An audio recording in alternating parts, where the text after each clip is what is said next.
Yo, on t'a déjà dit que t'étais médium, tu crois que t'as pas de don, que t'es pas médium, et si je te disais que tu captes déjà tout, mais que tu sais juste pas encore reconnaître les signaux et les interpréter. On croit souvent que la médiumnité c'est un truc un peu mystique, qui est réservé à des élus ou à une élite, et puis bon pour être honnête, à des gens perchés quoi. Et en réalité, c'est pas du tout ça. C'est une fonction qui est super naturelle. Et dans cette vidéo, je vais te montrer comment ta médiumnité, elle est déjà active, comment elle se manifeste et comment la purifier et l'activer pleinement.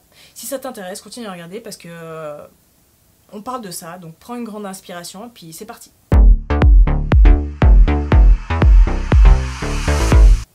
C'est quoi être médium? Être médium, ça veut pas dire lire dans une boule de cristal. Ouais, je suis désolée gars, mais non, ça veut pas dire ça. Ce que ça veut dire, c'est percevoir ce qui ne se voit pas avec les 5 sens.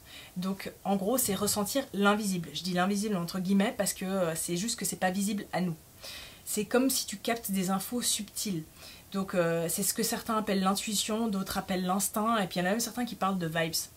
Et il y a plusieurs manières, plusieurs canaux par lesquels ça passe. Dans la tradition, on parle de clairaudience quand c'est entendre, de clairvoyance quand c'est voir, de clairconnaissance quand c'est un savoir direct qui t'arrive, et de clair ressenti quand tu sens quelque chose dans ton corps. Et on a tous un de ces canaux qui est généralement plus actif que les autres. Alors, il y a des exceptions, comme partout. En gros, t'as juste jamais appris à les utiliser, et comme une boussole qui est intégrée à toi, en fait c'est comme une boussole qui est intégrée à toi qu'on t'aurait jamais appris à lire. Comment tu sais que tu l'es déjà? Médium, hein, donc. Il y a des signes qui sont très concrets et que tu es déjà en train de capter tout le temps. Quand tu ressens l'énergie des lieux, tu sais quand tu arrives dans un endroit et que tu sens que c'est bizarre, ou alors au contraire que tu sens qu'il y a une bonne énergie, même sans avoir de preuves, eh ben ça c'est déjà clair. Quand tu penses à quelqu'un et que 3 minutes ou 3 secondes après il t'écrit, quand tu ressens les émotions des autres, quelqu'un qui sourit et qui dit tout va bien et tu sais qu'en fait non, c'est pas le cas. Quand tu as un oui ou un non qui t'arrive, tu sais pas pourquoi, mais tu sais que c'est juste et qu'il faut le dire. Et quand tu fais des rêves qui sont assez puissants avec des messages ou alors où tu vas visiter des endroits, souvent c'est un grand signe ça. Et quand tu sens des présences, ça je le dis parce que souvent on n'ose pas se l'avouer, mais on les sent. Bref, la vérité c'est que si tu t'écoutes, tu sais déjà. Mais si tu doutes, tu coupes complètement la connexion. Pourquoi ton canal est bloqué? C'est pas que t'as pas de don, c'est que le canal il est saturé. Donc saturé par des pensées, saturé de doutes, saturé en fait du bruit externe, de tous ces bruits qu'il y a à l'extérieur. Ce que j'ai vu et ce qui bloque souvent, c'est trop de stress mental. La pollution vibratoire c'est les infos, c'est la nourriture, les tensions émotionnelles. Après il y a les croyances limitantes, et ça c'est un grand sujet parce qu'il y a le « ah mais je vais devenir cinglé si j'entends des voix » et surtout le « mais qu'est-ce qu'on va penser de moi ?» Bref. Et puis il y a la peur de l'invisible ou de mal faire les choses, et puis le refus de ressentir. Ça c'est pour ceux qui sont dans le contrôle. Et ça c'est comme essayer d'écouter une radio et en fait il y a plein de vacarme autour donc on n'entend rien. T'as besoin de faire du silence intérieur pour pouvoir capter quelque chose.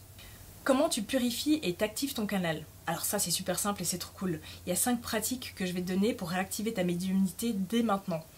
Le silence, ça c'est le must.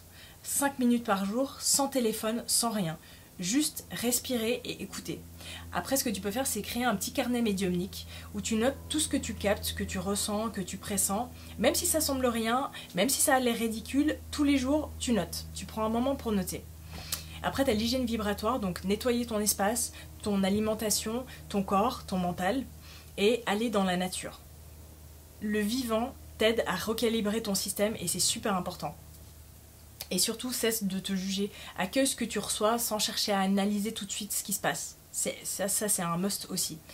Et si tu veux aller plus loin, moi je te propose, tu crées ton propre petit rituel, tu prends une bougie, tu respires, tu poses la question « qu'est-ce que je dois recevoir aujourd'hui ?» et juste t'attends et t'écoutes. Tu seras vraiment surpris de ce que tu captes quand tu t'autorises à recevoir. Quand tu t'autorises à recevoir. Je répète pour bien que ça rentre. La conclusion, je pense que j'ai pas besoin de répéter mais je vais quand même le faire. Tu es un médium.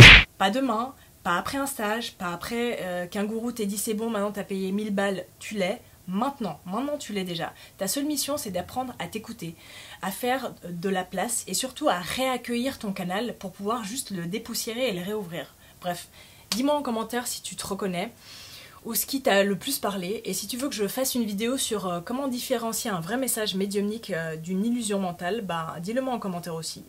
Bref, en gros en commentaire, lâche-toi et puis dis ce que t'as envie de dire. Et moi je vous retrouve bientôt. Allez, bye.